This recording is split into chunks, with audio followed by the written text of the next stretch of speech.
Hello and welcome back to The Vacant Light. Today I'm reviewing Sargeist's second full-length album called Disciple of the Heinous Path. Now there's a quick background story regarding this album and how I acquired it. I was actually in a popular music store and they had a listening station where I was able to sample the music on this disc. After listening to it for about maybe 1 to 2 minutes, I was immediately convinced that this was a great record and something I was particularly interested in at the time, and purchased it right away. Now at that particular time, I wasn't overly familiar with black metal, so you could definitely say that this is one of the records that influenced me to get more into this particular subgenre of metal.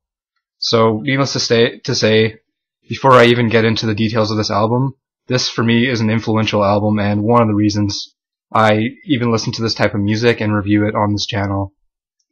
Now, Sargeist is a fairly modern black metal band, as I've mentioned in my previous reviews of their material.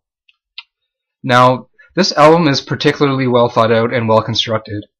The appeal of this album is that it provides a sort of low fidelity black metal sound, but it actually does so in a modern way, and does it in a way that doesn't take away from any of the elements of the songwriting. Now, the guitars and vocals on this particular record are very sort of traditional in terms of their appeal. You've got your mid to high pitched vocal appeal and the lo-fi distorted guitar tone. Now, with this said, the actual drumming on this record is pretty crisp, and it helps offset the distortion provided by the vocals and the guitar tone. As with most black metal records, there's not much in terms of bass playing on here, which is what it is, and that's sort of part of the black metal subgenre. Now, with the way I'm presenting this information here, it sounds like this record is a pretty typical release, but the trick to really understanding the appeal and the sound in this record is that, number one, the instruments are actually mixed, with the exception of the bass, at very well-defined levels and are quite balanced with one another. And number two, there's actually a great deal of melody in the guitar riffs on this record, which keeps you interested as a listener. And I may even say that this record is actually quite catchy. So what we have here is a record that at first sounds very low fidelity and sounds like, something that a typical black metal listener may really clue into and really enjoy on the first listen.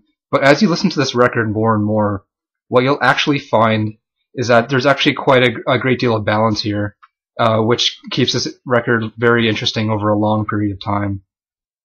Now, the other key element to this music that I find really interesting is that Sargeist has sort of subtly stepped beyond the basic 1990s black metal influence on this record. Now, the intro and outro tracks are pretty much your typical traditional black metal sound, but with more of a focus on the melodic aspects of the guitar playing. Now, in contrast to that, some of the tracks toward the middle, such as Remains of an Unholy Past, the title track, and a couple others there, really take more of an influence from the doom and sludge metal subgenres, which is kind of an interesting take on black metal. So, and also in addition to that, we'll hear moments on this record that do take influence from traditional metal and more also of a punk or death metal approach. So as a result of that, I found this record is very interesting to listen to multiple times, and as you listen to it more and more, those subtle influences here and there will actually become more and more apparent to you as a listener.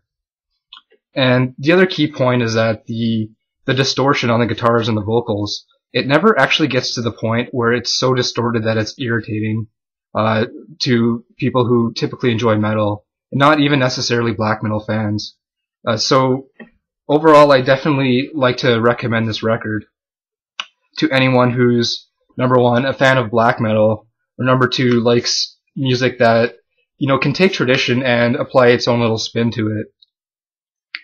Now, overall, this record has been one of the most influential records for me as a listener of extreme metal subgenres, and I definitely recommend that you check this band out if you are a fan of really any kind of metal, black metal, melodic music, or anything that likes to take those styles and make its own little mix of it.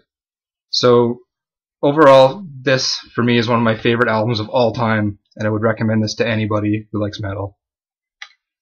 Now, this album actually was released in 2005, and at the time, Sargeist wasn't really prepared to release new material because they didn't feel that they could actually top this record. And it actually took them until 2010 to release an album that they felt was good enough to be a follow-up to this record. And rightfully so. For me as a listener, this album was much more enjoyable than Satanic Black Devotion, which on its own was not a bad record. I mean, it was a fun record to listen to. But this, for me, is a more well-rounded record.